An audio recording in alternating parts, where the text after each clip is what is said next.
Well, hello everyone and welcome back to the Econobox garage. We're going to continue with the Bugeye build in this video. Just an update on what I've got done over the past week on some touch-ups and painting and what have you. And then we'll go into some detail on how to disassemble the front suspension components, or at least the driver's side of it. Hope you enjoyed the video.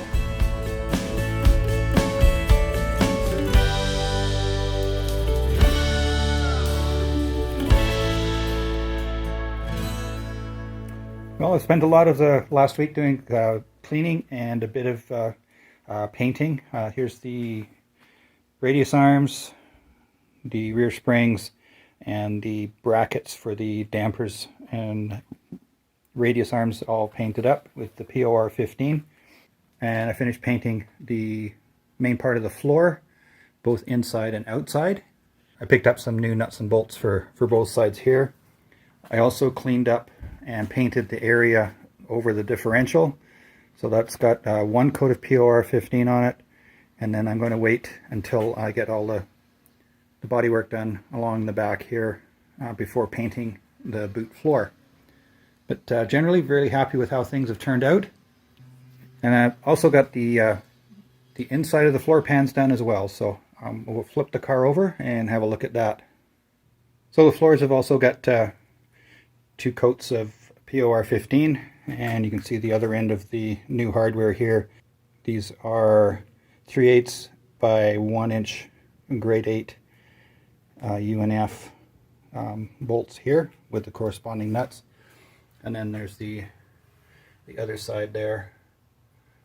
I haven't bothered with the tunnel or some of these because they're just going to get covered with carpet. I'll just do a major cleanup. I'm going to head over to the bench and I'll show you what the plan is going forward. So this is the front suspension components from the right hand side of the car, and I'm going to be going into a bit more detail on how to take this one apart. In the previous video I had basically showed you all the bits and pieces after doing so, but this one now I've got a good idea how it comes apart, and I can share that with you. So one of the first tasks is going to be getting the brake drum off. So I'll just remove the lug nuts and the two screws from here, and then I'll back off the adjuster on the brakes. And if you look just down in this hole here, you can just see the screw head right there, and there's another one corresponding on the other cylinder on the other side. So I'll get those backed off, get these out, undo the lug nuts, and then we can get the brake drum off.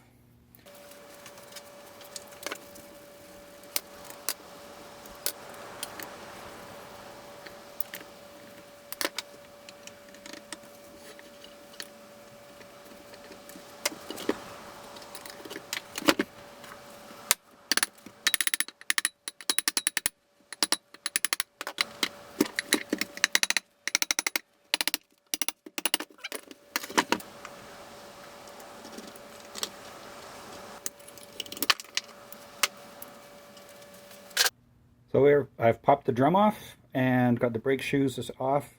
So next up, I'll pop this grease cover off and get the nut in there, and then we can get rid of this hub.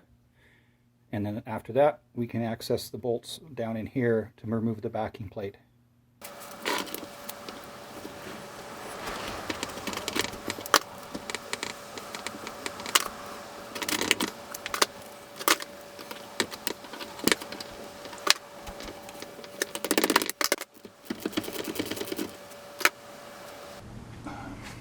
So what I'm doing here is I've just brought the nut, the castellated nut, up to about so it's level with the top of the stub axle, and I'm just going to hold that up and then just tap it through with the hammer, and that way I don't have to worry about using a puller and what have you, and I don't damage the nut or the spindle.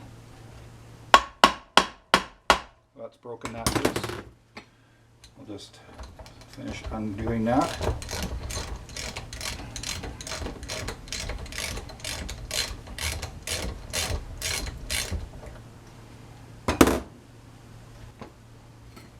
And then just tap that off the rest of the way. That should actually just slide off. And then there's the hub with the bearings intact. Now this Like the other side, this one was seems really smooth, no noises and that, so I think I'm just going to leave it as it is and reinstall it. So now I have the hub off. I have access to the 4 bolts holding the backing plate to the spindle. But what I'm going to do first is I'm going to take off this brake hose here. I have a replacement for that, brand new, and I'll remove the little cross pipe here that goes between the 2 brake cylinders. I did put some penetrant on here earlier, so hopefully they'll come off without too much difficulty. Although in the big picture of things, I'm not overly worried about it because I am replacing the cylinders, and I do have new brake lines that'll be going in as well. So let's give that a shot.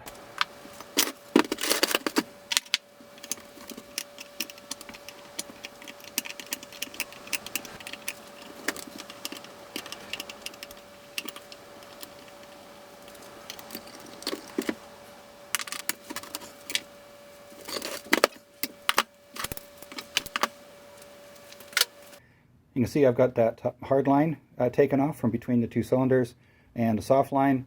So I'll flip this around and get the 4 bolts off for the backing plate.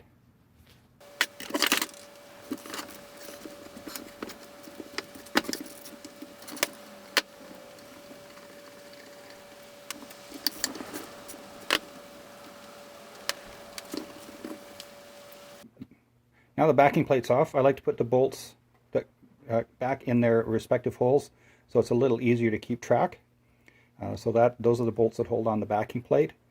And I just thought I'd go over the different components of this front suspension here. This is the steering arm, and bolted to the top of the spindle, and you can see that that all turns on the Kingpin that runs right through here. And this part here is called the trunnion. This is where the arm off the damper mounts onto that. You can see this a castellated nut. It'll get tightened up and a cotter pin go through there. So first of all, I'm going to remove the steering arm. I've got to remember to bend back the lock tabs on this, and you'll see I'll show that to you once I've got that off. I'll undo this nut here, take the trunnion off, and then slide the spindle and the dust cover off the Kingpin, and we'll get a good, better idea of what that Kingpin looks like. Then I'll show you the next steps on getting the Kingpin separated from the lower A-arm. So there's the steering arm is off, and here's the lock tab that I mentioned. So basically, instead of a lock washer, this goes on between the bolt and the piece it's attaching, and then once the bolt is tightened, the ends of these tabs are bent up, and that takes the place of a typical lock washer. Now that that's off, I'll just put that aside and I'll get to work on this part here.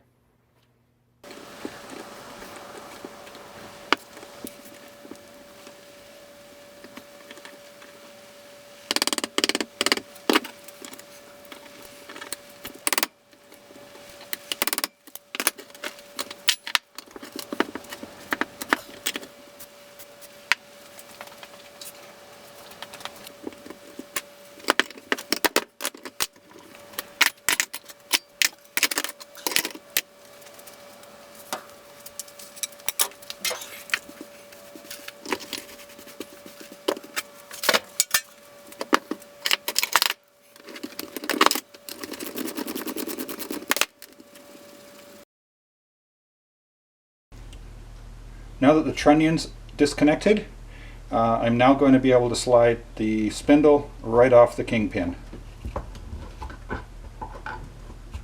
There we go. And we'll put that aside and clean it in a bit.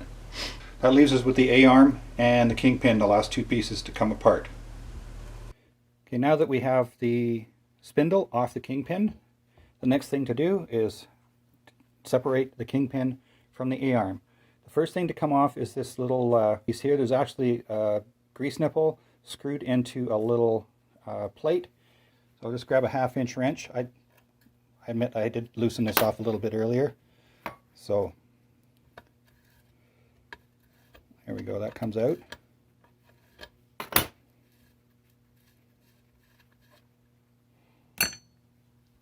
And then the next thing to do, this nut gets removed, and then that's holding a tapered pin in to the Kingpin itself. A lot of pins, I know. So I have to remove this, and then I'll put it in the vise and we'll punch that pin out. But before I do that, I'm just going to fill this space here with some penetrant, so it'll help us out a bit later. Now you can see I've got that little nut off the end of the tapered pin. I've got the Kingpin clamped in the vise. I'm not worried about damaging the Kingpin because it's going to be replaced, but I do want to get the fulcrum pin out of the A-arm without damaging the A-arms. Next up is to get that little tapered pin out. The one I did in the previous video took quite a bit with the hammer and punch, so we'll give that a shot.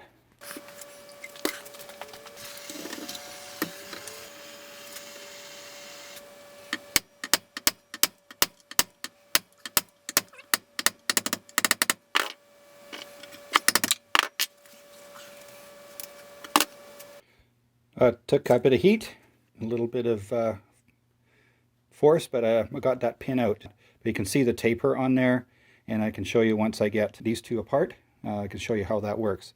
So now this little pin is out. The fulcrum pin is free to turn and unscrew from the A-arm. The fulcrum pin isn't physically attached to the Kingpin, so if all goes well, I should just be able to unscrew the fulcrum pin from the A-arm.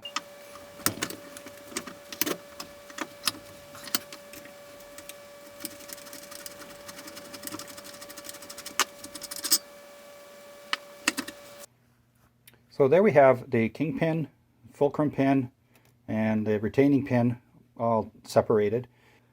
So this part of the Kingpin goes on this part of the fulcrum, and you can see the slot in the fulcrum pin there where this taper pin sits in. So that stops that from rotating and holds it in position side to side, and then you can see the little hole where the pin comes through. So I'll be replacing all of those components. As you saw a little bit earlier, this threaded out quite nicely, but that gets replaced as well because there's play between here and here. So that's a little closer look at how you actually take these suspension components apart. Well, that wraps up this week's episode on the Econobox Garage. Please be sure to like, comment, subscribe, and hit that little bell icon so that you don't miss any future videos. Thanks again for joining me. We'll see you next time.